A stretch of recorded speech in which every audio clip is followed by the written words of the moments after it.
Time to get real, reality TV aficionados. Welcome to the Georgio Says podcast. I'm your host, the one and only Georgio Takanakis, and I'm here serving you the juiciest updates on all your favorite reality shows weekly, as well as the hottest pop culture trends, and even exclusive interviews that will leave you wanting more. This podcast will keep you on the edge of your seat. We definitely need to talk about this. The Georgio Says podcast starts now. Golly Nutrition is an inventive, people-focused nutrition company committed to providing innovative products that make taking your daily supplements simple and delicious. Their products are formulated with quality ingredients you can pronounce and flavors your taste buds will absolutely enjoy. And at the core of it all, they lead with purpose. Golly for Good is an initiative committed to playing a profound role in supporting the health of our planet as well as our local communities. Learn more about their initiatives such as B Corp certification, Vitamin Angels partnership, and Eden reforestation projects at their Golly for Good page. And if you use my special code, The Georgio Says, at checkout, you will receive a special discount. You can leave. Welcome, guys. Another episode of Georgio Says the podcast. What is up, everyone? Wow. Oh, wow. Meredith, Mary, and Heather gave us some fantastic TV last night, if I do say so myself. Mary Cosby could not give two shits about being where she's at, and she still delivers the commentary that makes me want to pee myself laughing. And I ate every second of last night's episode up. So I'm gonna break it down for you guys. Meredith was fully activated last night, but we've got to get into it because there was so much antics and so much drama and so much slurring and changing of accents, and just, it was an exorcism. There was an exorcism in Palm Springs last night. All right, so at the top of the episode, guys, the rest of the ladies make it to the Trixie Motel. And, I have to admit, I was waiting to see how Mary would react to Trixie Mattel and just the whole experience because, she's not really a social person. And so I could just see that the over the top antics of like Trixie Mattel might irritate her, but she seemed like she was like impressed and like was having a fun time. So I'm glad we got to see that because you don't get to see a lot of moments where Mary is having like fun or enjoying herself. But I don't know, maybe you guys read into it differently. She seemed like she enjoyed the experience, like being introduced to Trixie Mattel, who, my God, how hot was it? And like Trixie's like in all this makeup. Shout out to Trixie Mattel. Love, love, love Trixie Mattel. Anyways, so the ladies are there. Trixie says the other girls are already here waiting for you. And the ladies are like, what ladies are here waiting for us? And here come Whitney and Angie K. Hello. Angie's waving. Hi. I know you guys didn't want me here, Meredith and Heather, but I'm here because Whitney invited me. Meredith has zero reaction to this. And it throws me for a loop because I just assumed that she would have some sort of reaction or say something that was catty in the moment, like, oh, I didn't know you'd be here because I didn't invite you. But she didn't. And that scares me more. When Meredith is like, I can handle Meredith when she's freaking out. You know what I mean? I can digest that. When she's not reacting and she should be, or she normally would have a reaction to something, but she's silent and she's staying to herself, that's when you should be really terrified. Either that or she was storing up all of her energy for the end of the episode when she loses her shit. But it was cold and icy, and Angie, my hats are off to you, girl. I don't think I would be able to just invite myself. I know Whitney invited you, but you weren't technically invited by the host, and the host didn't even know you were coming by the end of it. I'm just saying, like, that I would not have the balls to do that because I just know that I would be setting myself up to be isolated or picked at for inviting myself. I don't know.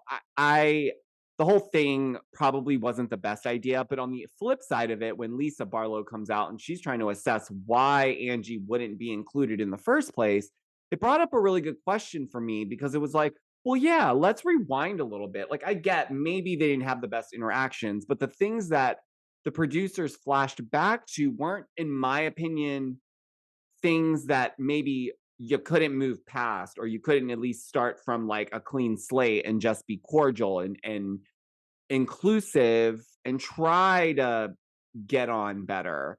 So I was confused about that as well. Like, what did Angie do to Meredith that has Meredith at such a standoff with her and not wanting to move forward?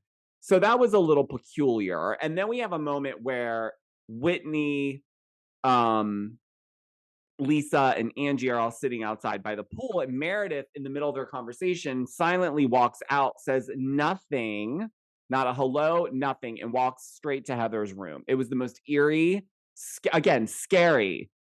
No reaction, no sound coming from her lips, like nothing. So I'm like, oh my gosh, this is going to be intense. And by the end of the episode, you're like, wow, she really revved herself up. So you might as well just said something at the beginning of all this. But then we wouldn't have had that amazing moment at the end of the episode with all the sound bites that are going to be used over and over and over again on TikTok, because you guys already have asked me on my TikTok recap today to please make that you leave an actual sound for people to use. And I think this is going to probably become a trending sound on TikTok. I hope it is, because I mean, hello. But anyways, I don't want to jump too far ahead. So then we finally get Meredith in Heather's room. They're discussing Angie being there, and it's just weird for Meredith. Why would they just why would she invite herself? It's just rude. And the funny part is we get these glimpses because Mary's room is like, I guess, next to Heather's, and she can hear Heather, and she makes these little comments like, Heather's always talking, like just these funny moments. And I know a lot of you guys don't care for Mary. My partner does not care for Mary, doesn't find her funny at all, but I do. I find the I don't give a shit attitude. I'm going to say what I want to say when I want to say it, right, wrong, or in between. There's a lot of like sound bites there, and they are funny a lot of the time. But nonetheless, we get another Mary moment because when the food arrives, Angie and Whitney, they're getting their food, and Angie's like, "Come on, Mary, come on, girl, sit on over with us and have some food." And Mary's walking over with her plate, and she's like, "Come on over, Mary." Mary's like, "Please stop talking to me like that. I'm not going to come over there. I don't like to be talked to like that." And just sits like at a distance, as Mary would. Like, I'm not shocked by that. I wouldn't expect Mary to just go like sit and cozy up to like Angie K and Whitney while they sit there and eat. So nonetheless, Mary asks Whitney, "So what was that about? Why did you come here early? It seemed pretty childish." And Whitney's like, "Well, Trixie's my friend," which, by the way, guys, I do want to say Trixie and Whitney do have a real friendship. She wasn't just saying that. They have hung out, they've collaborated, they've done. I would even lean to say that Trixie has more of a relationship with Whitney than with Meredith. So just saying. So I do see why Whitney could have gone a little bit earlier if she, in fact, was going down to hang out with her friend Trixie before the rest of the women. I think what got her mixed up was when she brought Angie with her, because then it looked like a setup. And it looked like Whitney was trying to also play a part in ruining Meredith's trip. So already it's just starting off wrong. But, after the ladies eat, they decide, Meredith's going to give out her little goodie bags that she brought for all the ladies, except for Angie K, which was very awkward. Very awkward. And in that moment, I was expecting Meredith to address it, because if you're going to give everybody a gift and you know that this person essentially invited themselves on the trip and you didn't bring them a gift, but you're going to give them out, it kind of makes it a little awkward. So I wish she would have kind of just addressed it just to get the elephant out of the way, or, address the elephant in the room, because it just felt awkward in the moments where things are like, for instance, after Meredith gives all the ladies the gifts, she lets them know they're all going shopping and then they're pairing off because they want to build trust. So a way of doing that is the activity Meredith put together was that we're going to go shopping in pairs and each of the people were going to dress the other. And that was going to help build trust between the two. And the pairings are usually the people that are having some sort of issue. So Meredith paired herself up with Lisa. Meredith paired Heather and Whitney together. And then who was the other one? Monica. And this was wild. Monica and Mary were paired to go shopping together. And I was like, how is this going to go? Because like it could go one of both ways. But when it came to Angie, obviously she was odd woman out.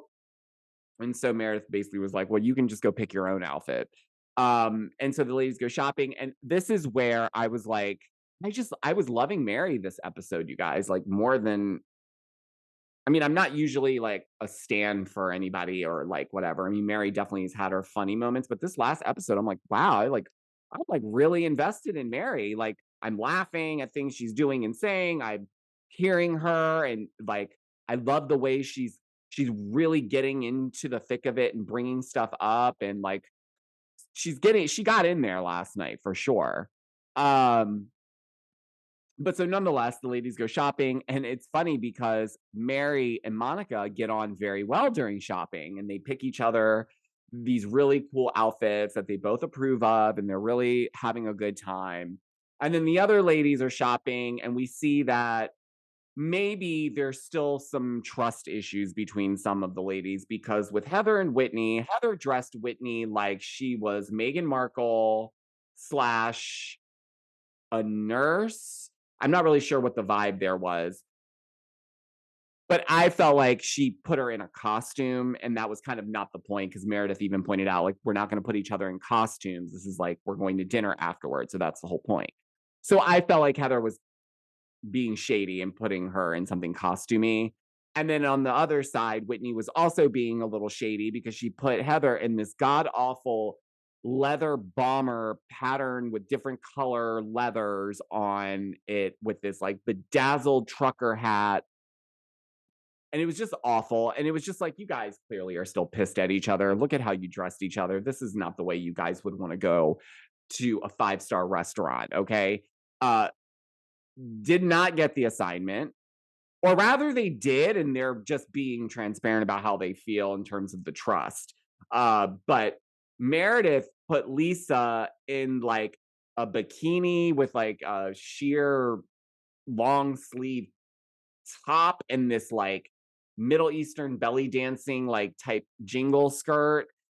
And that again was very clear that Meredith was like trying to make Lisa look crazy, because Lisa didn't dress Meredith like that. She actually picked something really nice for Meredith. So I was like, wow, like really? That's the way you think that she should be dressed, knowing the restaurant you guys are going to?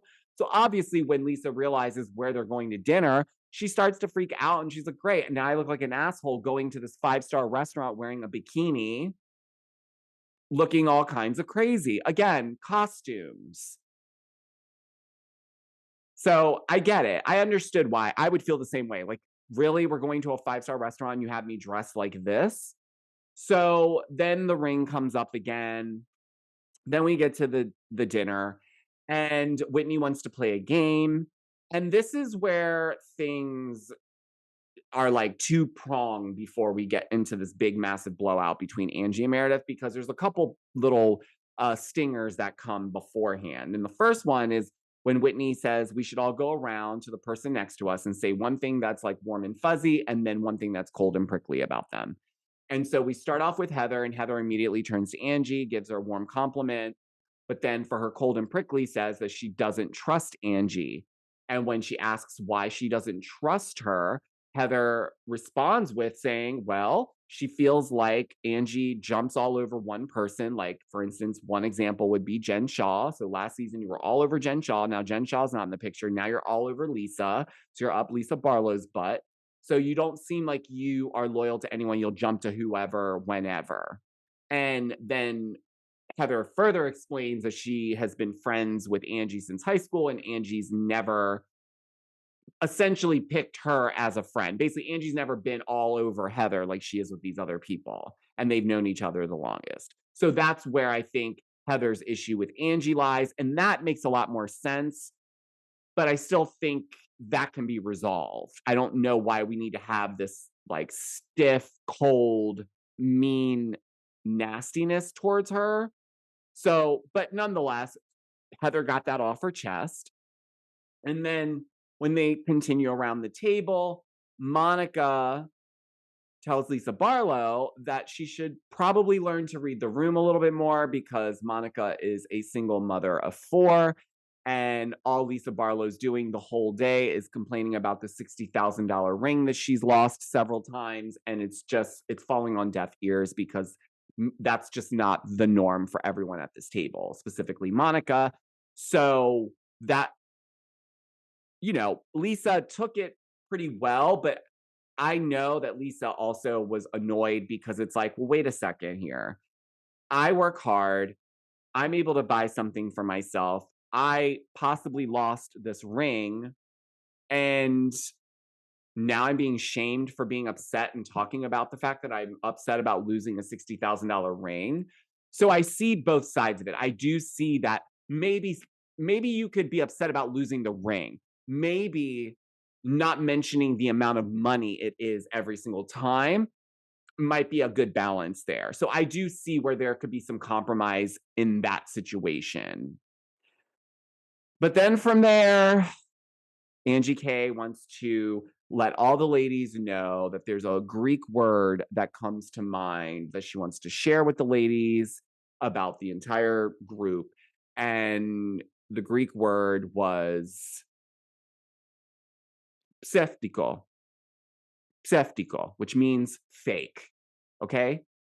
And when she said pseftiko, I was like, oh gosh, she's going to really go down. She's going down that wrong lane real fast, because I think she should have addressed Meredith differently and said, Meredith, it seems like I understand you're probably upset that I'm here or whatever, but starting off with basically essentially calling a lot of the women at the table fake wasn't a good way to start off. And that is where Meredith starts to spiral.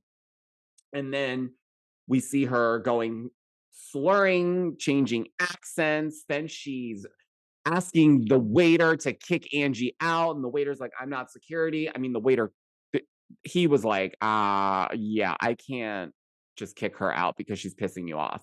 Like, I'm also not security and I don't have the authority to do that. So that was funny. But then Meredith leaves the table hysterical after talking about disabled children, which completely threw me off because I'm like, where are we going here? Because she's like, you know what? I'm just gonna leave and worry about things that matter. You guys can sit here and you can worry about this. If you think she's your friend, then you be with her. And then it's like a spiral out of control. Exorcism. She heads out. Lisa Barlow's right behind her. Lisa's consoling her. She's talking to her. And then Meredith's like, let me explain something. I could have gone for the jugular with Angie. And then she brings up this whole thing about something regarding Angie's husband. About the husband? That slurry Xanaxy, I've had a couple drinks. Slur. I love it. Are you kidding me? You can't leave. I mean, guys, if we're not all saying this to each other at BravoCon when we see each other, what are we doing? What are we doing? Iconic. So, yeah, basically, Meredith wants nothing to do with Angie. And if you try to talk to her about it, she's going to start to hyperventilate and cry and storm off. So they get back on the Sprinter van. They are heading back because it is a wrap. There's no way we're going to be able to get through the rest of this dinner. It's done. Let's go. The ladies head back. Whitney then calls Meredith out and says, it seems like when people put you in the hot seat about something, you deflect and talk about something else. Oh, my neighbor's daughter's cat died. Or, my food came cold 2 weeks ago when I went to dinner, and like that pisses her off. And so that is, I have to say, that is true. But I still am confused about the disabled child thing that Meredith kept bringing up, because I'm like, did I miss something? I don't know what she's referring to or why that's the thing that you keep grabbing for. But then they get back to the resort, and then Meredith is the first one off the Sprinter van, and then everyone else leads behind her. And Heather is 5 espresso martinis in. She is tanked. She's getting sick. And Mary is letting Whitney have it because she wants Whitney to know she does not appreciate the fact that Whitney called her and her husband pornography. And then Heather throws throws Mary a lifeline and says, "You mean predator?" And she's like, "Yes, you called me and my husband a predator. So I am done with you." And yeah, so we clearly know where Mary stands, obviously, because she came back on the show as Meredith's friend. So she's going to have Meredith's back. But I did like at dinner that Meredith was still like that Mary was still holding Meredith to task at dinner. Like when Meredith was spinning out of control, and she was like, don't let them unravel you like that. Pull it together, like just.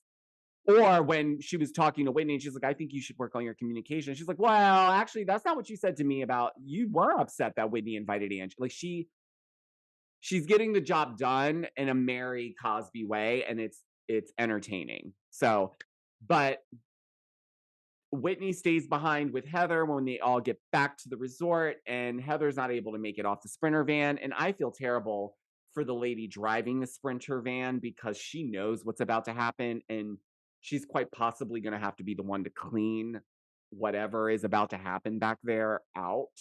And I'm so sorry to that woman. But unfortunately, Heather could not keep anything down. And so she starts vomiting. And they are showing us what I feel is way too much. And then Whitney's running off the Sprinter van gagging because, like most of us, I think, we have when you see someone throwing up, you automatically want to throw up. Like it starts to make you gag. And so that was starting to happen to me. And so I had to thank God it was the end of the episode. Now, what I'm not clear on is if that's a stream of pee while she's throwing up, or is that just the running over of the liquid vom. I'm not sure. I don't think I need to have clarification on that specific detail. I think I'm good. I got the point. She should not have any more espresso martinis ever. I've never had, actually, that's a lie. I've had one, but way long time ago, and I don't even think I finished it. But I definitely don't think I want to go and have an espresso martini ever, if not anytime soon, but probably never. But I have to say this episode was definitely a 9 out of 10 for me. Great episode, flew right by, funny, serious, dramatic. The comments, just the amount of Meredith sound bites that we got out of this, the facial expressions, the looks, fan-fucking-tastic TV. Bravo to Salt Lake City. You guys are bringing it. I am so happy. This is what I knew you guys could do. So let's keep it up. I hope you guys let me know what you think of Salt Lake City so far. Did you watch last night's episode? If you're watching me on YouTube, let me know down below. But you know what, guys? Before I head out of this episode, I do want to let you know one thing. I am choosing to back off of reporting on any further updates regarding Shannon. I think the bulk of it has been put out at this point. I did do an update yesterday on where things were with her. But at this point, it is what it is. We will let it play out. And when there's real updates regarding where she's at in this and when she actually speaks, whenever that is, then I will obviously update you. But I think at this point, everyone's having a field day with the footage and the stuff. And I had a little fun with it in the beginning, but at this point, you know, we're gonna let the dust settle a little bit because I'm sure the added chaos of waking up every day and seeing another post about yourself in an embarrassing way can't be helpful. But I am glad that she is entering treatment on Friday, so that should be positive for her, hopefully. So I'm still rooting for Shannon, not giving up on her. But that's all I have for today's episode, guys. But before I leave you, I do want to remind you that if you're not following me on TikTok, you are missing out because I already posted the Salt Lake City recap, the short version, up there earlier. So you could have gotten a little short recap already. So make sure you're following me there, and make sure you're following me on Instagram as well at Georgio Says, because I also share some of my personal life and some other fun things that happen in my life on there. And if you're watching me on Spotify or YouTube, hello. Thank you so much. And if you're listening, thank you again. And if you feel obliged and you like this podcast, you can leave me a 5-star review if you feel like it. That would help my podcast immensely. What else, you guys? I do have an update on my Taylor AI styling men's rental subscription that I told you guys about last week. I finally got my first shipment, so I'm working on the content for that so I can share that with you guys. And I think that's all, you guys. So until tomorrow, I will talk to you on the next episode. Bye, guys.